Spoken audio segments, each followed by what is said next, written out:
అన్నా ఒకసారి గట్టిగా జై తెలంగాణ, వర్ధిల్లాలి ప్రభాకర్ రెడ్డి గారి నాయకత్వం, వర్ధిల్లాలి హరీష్ రావు గారి నాయకత్వం, వర్ధిల్లాలి వెంకటరామరెడ్డి గారి నాయకత్వం. తరతరాల పరిపీడన పరిపాలన బంధనాల ఛేదనకై కసికసిగా అడిగిడుతూ పరిగిడుతూ అలసి సొలసి అసూలు బాసిన విద్యార్థి అమరవీరులకు శ్రద్ధాంజలి ఘటిస్తూ జోహార్ తెలంగాణ విద్యార్థి అమరవీరులకు, జోహార్ తెలంగాణ విద్యార్థి అమరవీరులకు, జై తెలంగాణ. నేడు రావాలి ప్లీజ్, మీరు అక్కడ కూర్చోండి చైర్లు ఇద్దాం. నేడు మాట్లాడాలి. దుబ్బాక నియోజకవర్గ యువజన విద్యార్థి సోషల్ మీడియా గర్జనకు విచ్చేసినటువంటి, నేడు ముఖ్య అతిథిగా విచ్చేసినటువంటి మనందరి అభిమాన నాయకుడు అన్న మెదక్ జిల్లా అధ్యక్షులు గౌరవనీయులు శ్రీ కొత్త ప్రభాకర్ రెడ్డి గారికి, అదేవిధంగా మరి వేదిక మీద ఉన్నటువంటి మన మాజీ కలెక్టర్, ప్రస్తుత మన బీఆర్ఎస్ పార్టీ అభ్యర్థి గౌరవనీయులు పెద్దలు వెంకటరామరెడ్డి గారికి, అదేవిధంగా పార్టీ సీనియర్ నాయకులు అన్న మనోహర్ రావు గారికి, వేదిక మీద ఉన్న కార్తీక గారికి, అదేవిధంగా వేదిక మీద ఉన్న పెద్దలందరికీ, నా సహచర ఉద్యమకారులందరికీ, మరి వేదిక ముందున్న తెలంగాణ మరి ఉద్యమానికి ఈ గడ్డ నుంచి కాగడైన మా విద్యార్థి యువజన సింహాలందరికీ గుండె గులాబీల స్వాగతం తెలియజేస్తా ఉన్నా. మరి మిత్రులారా, మీ అందరికి ఒక చిన్న విషయం, ఎక్కువసేపు తీసుకోను, రెండే విషయాలు. మనకు ఈ మెదక్ పార్లమెంటులో ముగ్గురు అభ్యర్థులు, ఒకటి వెంకటరామరెడ్డి గారు, రెండు రఘునందన్ రావు గారు, మూడు మరి నీలం మధు గారు. మరి గతంలో ఆల్రెడీ ఈ గడ్డల ఎమ్మెల్యేగా చేసిండు. మీకు తెలుసు, కళ్ళబొల్లి మాటలు, దొంగ హామీలు, మాయ మాటలు, నీచ నికృష్ట రాజకీయాలు చేసే వ్యక్తి మరి ఈ రోజు మెదక్ పార్లమెంట్ అభ్యర్థిగా వస్తా ఉన్నాడు. ఇంకోవైపు చూస్తే పూటకో పార్టీ మార్చే నాయకుడు, పూటకో పార్టీ మారుస్తూ అనేక విషయాలు కళ్ళబొల్లి మాటలు చెప్తూ ఈ ప్రాంత నాయకులను, ఈ ప్రాంత బిడ్డలను మభ్యపెట్టడానికి వస్తున్నటువంటి మరో అభ్యర్థి నీలం మధు. మరి ఈ గడ్డలో గతంలో కూడా ఇక్కడ కలెక్టర్ గా ఎన్నో సేవలు అందించి ఈ మెదక్ పట్టణ రుణాన్ని, ఈ మెదక్ గడ్డ రుణాన్ని తీర్చుకోవడానికి మళ్లీ మన ముందుకు ఈ పార్టీ అభ్యర్థిగా, ఎంపీ అభ్యర్థిగా మనందరి కృషితో గెలుపొందబోతున్న అన్న వెంకటరామరెడ్డి గారు. మరి మిత్రులారా, మీకు ఒక విషయం చెప్పాలి. గతంలో ఈ దుబ్బాక గడ్డ రుచేందో మనం చూపించినాం. ఆనాడు తన్ని తరిమితే పోయి తన బిడ్డ పెట్టినటువంటి సనత్ నగర్ హాస్పిటల్లో పోయి సలిజరం వచ్చి వన్నాడు. 50,000 పైసలకు మెజారిటీ వచ్చిన ప్రభాకర్ అన్న మెజారిటీని చూసి మరి ఆనాడు హాస్పిటల్లో పోయి గ్లూకోజులు ఎక్కించుకున్నటువంటి పరిస్థితి రఘునందన్ రావుది. మరి దానితో పోలిస్తే నెక్స్ట్ ముఖ్యంగా చెప్పాలంటే వెంకటరామరెడ్డి గారి సేవలు మనందరికీ తెలుసు. అందరూ కొంచెం చేస్తేనే పెద్ద డబ్బా కొట్టుకుంటారు. కానీ వెంకటరామరెడ్డి గారి వాస్తవానికి తన నేచర్ ఏందో మనందరికీ తెలవాలి. నాకు తెలిసిన కాడికి ఒక చిన్న విషయం. సార్ ఒక సందర్భంలో ఇక్కడ కలెక్టర్ గా పనిచేసిన తర్వాత తాను హైదరాబాద్కి వెళ్ళిపోయిన తర్వాత ఒక రోజు 11:30 గంటల రాత్రిలో సార్కు ఒక అన్నౌన్ కాల్ నంబర్ వచ్చింది. సార్కు ఫోన్ వస్తా ఉంటే రాత్రి 11:30కు మరి సార్ లిఫ్ట్ చేయడం జరిగింది.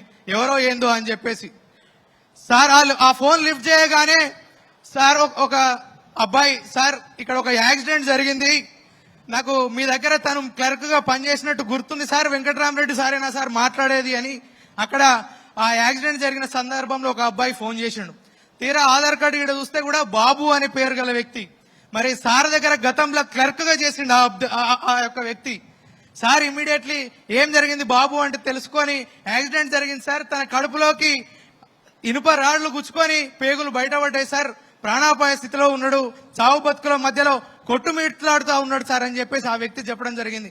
వెంటనే తక్షణమే స్పందించి ఆనాడు వెంకటరామరెడ్డి గారు ఇమీడియట్లీ మీరు అంబులెన్స్ వేసి యశోదకు పంపించండి, నేను ఇమీడియట్లీ బయలుదేరుతున్నాను, మీరు ఇమీడియట్లీ అక్కడ తీసుకొని వచ్చేసేయండి, నేను మిగతాదంతా చూసుకుంటా అని చెప్పేసి ఆ రోజు వెంకటరామరెడ్డి గారు యశోదకి వెళ్ళడం జరిగింది.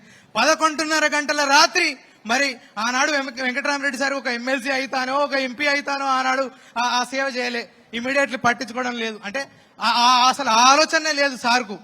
మరి ఎమర్జెన్సీగా యశోద హాస్పిటల్ చీఫ్ తో మాట్లాడి ఆ బాబు అనే క్లర్క్ కు సార్ దయచేసి మీకు దండం పెట్టి చెప్తా ఉన్నా, నా దగ్గర తెల్లారు లేస్తే మంచికి చెడుకు వాడు పనిచేసిండు, అవసరమైతే ఇక్కడ కాకపోతే అంబులెన్స్ ఎయిర్ అంబులెన్స్ పెట్టైనా సరే వేరే రాష్ట్రానికి తీసుకుపోదాం సార్, దయచేసి బతికించండి అని చేతులు జోడించి మొక్కిన వ్యక్తి వెంకటరామరెడ్డి గారు.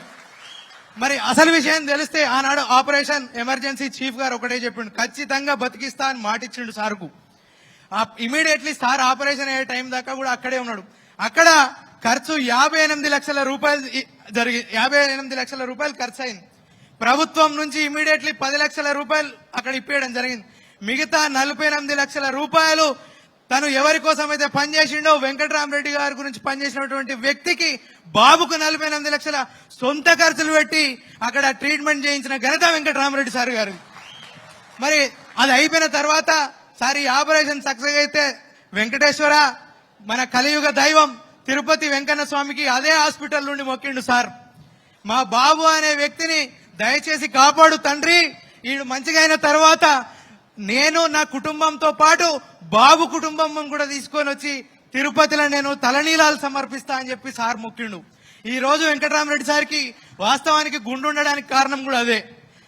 వీళ్ళు బాబు అనే వ్యక్తి ఆరోగ్యం మంచిగా అయిన తర్వాత సార్ వాళ్ళందరినీ తీసుకొని పోయి తిరుపతిలో తలనీలాలు సమర్పించి అక్కడ ప్రసాదం తీసుకొచ్చి తీరా నేరుగా ఎయిర్పోర్ట్ నుండి యశోద హాస్పిటల్కి వెళ్ళు. ఏ డాక్టర్ అయితే ప్రాణం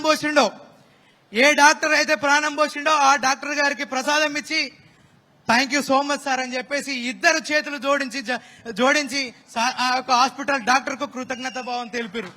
మరి ఇది కాదా వెంకటరామరెడ్డి సార్ గారికి ఎందుకోసం ఓటేయాలి అంటే ఇగో మా వెంకటరామరెడ్డి సార్ ఈ పని చేసిండు.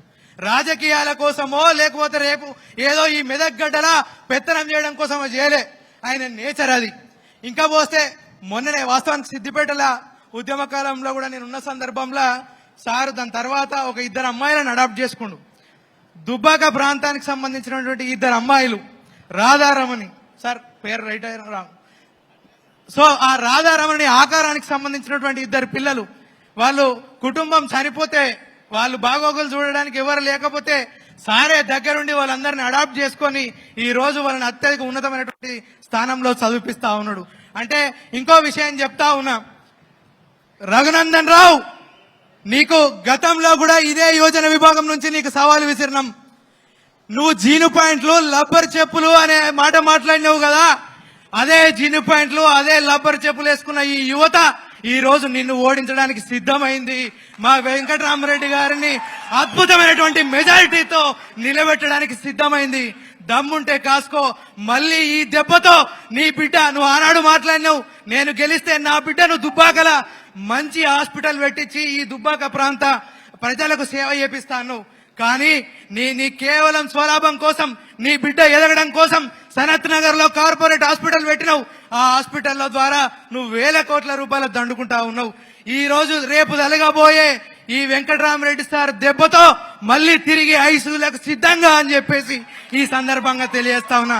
నాకు ఇంతటి గొప్ప అవకాశం ఇచ్చిన ఈ గడ్డకు ఈ సభకు మళ్ళొకసారి కృతజ్ఞతలు తెలియజేస్తూ కారు గుర్తుకే గెలిపిద్దాం వెంకటరామరెడ్డి గారిని భారీ మెజార్టీతో. జై తెలంగాణ.